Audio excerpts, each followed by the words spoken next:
महाराष्ट्राच्या राजकारणामध्ये सध्या इस्रायल विरुद्ध हमास या युद्धावरनं आरोप प्रत्यारोपांना ऊत आलेला आहे। भारतानं कायमच पॅलेस्टाईनच्या अधिकारांचा पुरस्कार केल्याचं वक्तव्य शरद पवारांनी केलं।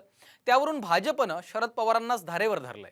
पाहूयात एक रिपोर्ट। इस्रायलमध्ये युद्ध, महाराष्ट्रात वाकयुद्ध।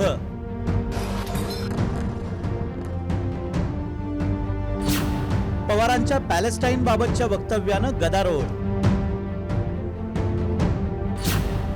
भाजपनं शरद पवारांना केलं लक्ष्य।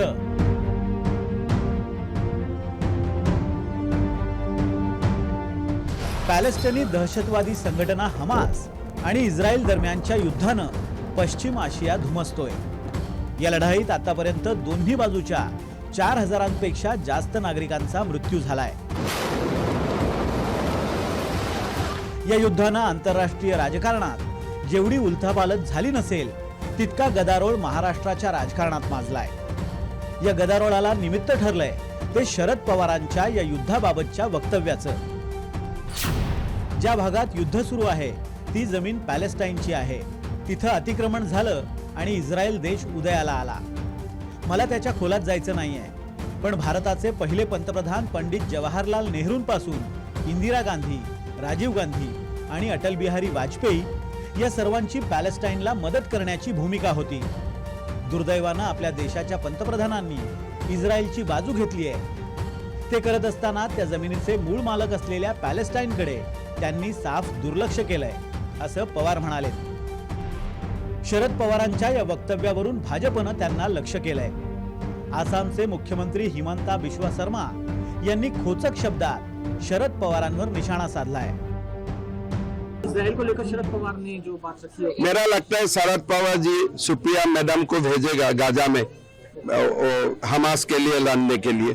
पवार साहेबांना हे कळलं पाहिजे की दहशतवादाच्या विरुद्ध संपूर्ण जग उभं झालं। मोदीजी उभे झाले दहशतवादाच्या विरुद्ध आणि माननीय शरद पवार मोदीजी टीका करतात आहे। ते त्या ठिकाणी पॅलेस्टाईनच्या बाजूने बोलतात आहे। त्यामुळं खरं तर मताच्या राजकारणाकरता, मताच्या लागून चालण्याकरता किती खाली जायचं आणि किती त्या ठिकाणी दहशतवादाला मदत करायची, समर्थन करायचं हे शरद पवार साहेबांच्या बोलण्यावरनं कळतं। तर देवेंद्र फडणवीस आणि नितीन गडकरींनीही ट्विट करत शरद पवारांना लक्ष्य केलंय। इस्रायल पॅलेस्टाईन वादात भारतानं आपली भूमिका कधीच बदलली नाही। मात्र त्याच वेळी भारतानं दहशतवाद, मग तो कोणत्याही स्वरूपात असो, कुणाच्याही विरोधात असो, त्याला कायमच कडाडून विरोध केलाय। इस्रायलमध्ये जेव्हा निष्पाप लोक मारले जातात तेव्हा संपूर्ण जगानं त्याची कडाडून निंदा केली। तसाच निषेध भारतानंही केला। शरद पवार यांनीही तेच करायला हवं, कारण दहशतवादी हल्ल्याच्या यातना मुंबईनं अधिक सोसल्यात। विशेषतः 26/11च्या वेळी मुंबईनं अनेक नागरिक गमावले। माझी शरद पवार यांना विनंती आहे की केवळ मतांच्या राजकारणाचा विचार करू नका, तर दहशतवादाचा तीव्र शब्दात धिक्कार करा, असं फडणवीस म्हणाले। विरोधकांच्या टीकेनंतर राष्ट्रवादीतूनही त्यावर प्रतिक्रिया उमटल्या। दुर्दैव असं आहे की कोणीही आदरणीय पवार साहेबांचं पूर्ण स्टेटमेंट वाचलेलं नाहीये, म्हणून ते त्यांच्या बीजेपीच्या IT सेलनी हा घातलेला गोंधळ आहे। आप इजराइल के साथ इसलिए है कि आपको EVM मशीन टेम्पर करने का टेक्नोलॉजी आपको इजराइल से मिला है,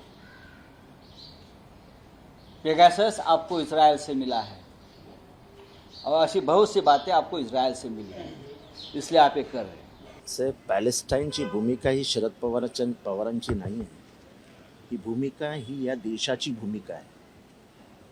या देशाच्या परराष्ट्र मंत्रालयाने एकूणच काय तर इस्रायल आणि हमासच्या युद्धाचे महाराष्ट्राच्या राजकीय पटलावरही पडसाद उमटू लागलेत।